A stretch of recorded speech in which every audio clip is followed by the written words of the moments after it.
Tak, keyingisi 38-masala. Nima deyilyapti bizda? Birinchidan kamaliy klassdagi nukleotidlar, ikkinchidan kamaliy klassdagi nukleotidlardan 2 marta kam, uchinchidan kamaliy klassdagi nukleotidlardan esa 2 marta ko'p. Demak, bizda 3 ta denkamaliy klass bor ekan. Birinchi denkamaliy klass, ikkinchi denkamaliy klassdan 2 marta kam ekan, lekin uchinchi denkamaliy klassdan 2 marta ko'p ekan.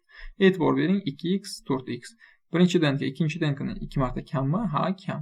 Uchinchi denka x. Uchinchi denkadan 2 marta ko'pmi? Ko'p. Tushundingmi? Mana. Ikkinchi denkamaliy klassi birinchi denka ikkinchi denkadan 2 marta kam. 2 marta kam. Uchinchidan 2 marta ko'p. 2 marta ko'p. Belgilash mana shu tushunarli bo'ldi. Tak, barcha molekulalarning uzunligi va adenin nukleotid farqi 35,1 ga teng bo'lsa, ikkinchi denkadan sintezlangan oqsil molekulasidagi peptid bog'lar sonini aniqlang. Xo'p, yaxshi. Birinchi va uchinchi denkada adenin 10% ekan. 2x ning 10% qancha bo'ladi? 0,2x mi? Demak, bitta zanjir x. Shundaymi? Yana bitta zanjir x. X dan 0,2 ni ayirsak, guanin 0,8x bo'ladi. Ikkinchi denka zanjirda 40% ni adenin tashkil, 20% adenin tashkil qilgan. 0,2 ni 4x ga ko'paytirsak, adenin 0,8x bo'ladimi? Tabiiyki guaninga mana bitta zanjir bu 2x. Tushunyapsizmi? Chunki 4x bitta zanjir 2x, bu zanjir 2x. Demak, 2x dan 0,8x ni ayirib olsak, 1,2x qoladi. Endi guaninni ham birdan topib ketyapmiz. Topmasak ham bo'ladi. Uchinchi denkada ham adenin 10% ni tashkil qilar edi. Degan bu zanjir 0,5x, bu zanjir 0,5x. Demak, x ni 10% 0,1x bo'ladi. 10%. Mana 0,4x bunga qoladi. Yaxshi, endi guaninni ham adeninlarni ham topdik. Bizda nima deyapti?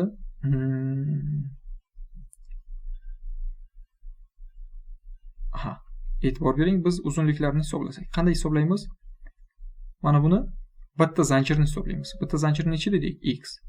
Buni bitta zanjir necha? 2x. Buni bitta zanjir necha? 0,5x. Hammasini qo'shdikmi? Keyin 0,34 ga ko'paytiramiz. Demak, hammasining umumiy uzunligi 1,19x ekan. Endi adenin sonini topsak, bunda 0,2x, bunda 0,8x, bunda 0,1x. Adenin sonini qo'shib chiqsak, 1,1x mi?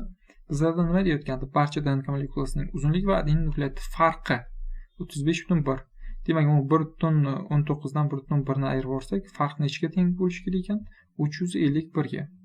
Demak, tenglamamizni ishlaymiz. 0,9x teng 35,1 ga, x teng 390 ga teng ekan. Ha, yaxshi. Ana endi davom etsak. Birinchi qiladigan ishimiz bizlardan nima so'ralayotgandi? Oqsil molekulasidagi peptid bog'lar, ikkinchi denkadan sintezlangan oqsildagi peptid bog'lar. Xo'p, o'zi ikkinchi denkada qancha nukleotid bor edi? 4x ta nukleotid bormi? X nechaga teng dedik? 390. Demak, 4 ni nima qilamiz? 390 ga ko'paytiramiz. Bu ikkinchi denkadagi nukleotid 1560. Endi bundan sintezlangan oqsildagi aminokislota sonini topish uchun 1560 ni 6 ga bo'lib olishim kerak. Demak, 260 ta aminokislota hosil bo'ladi. Peptid bog'ini topish uchun esa aminokislota sonidan 1 ni ayirib olamiz. Javob 259. Keyingisi uchala denkadagi umumiy vodorod bog'lar soni nechta? Xo'p, e'tibor bering, biz adenin sonini bilamizmi? Umumiy adenin soni qancha? 1,1x. Shunday qilib umumiy guaninni hisoblab chiqishimiz mumkinmi? Mumkin. Xo'p, dastlab adeninni ko'radigan bo'lsak, adenin 1,1x ta. X ni o'rniga nima qo'yamiz? 390. Demak, 1,1 ko'paytirilgan 390. Bu adeninlar, umumiy adeninlar soni. Uni 2 ga ko'paytirsam, umumiy adenin va timin o'rtasidagi vodorod bog' kelib chiqadimi? Kelib chiqadi. Bu 858 degani.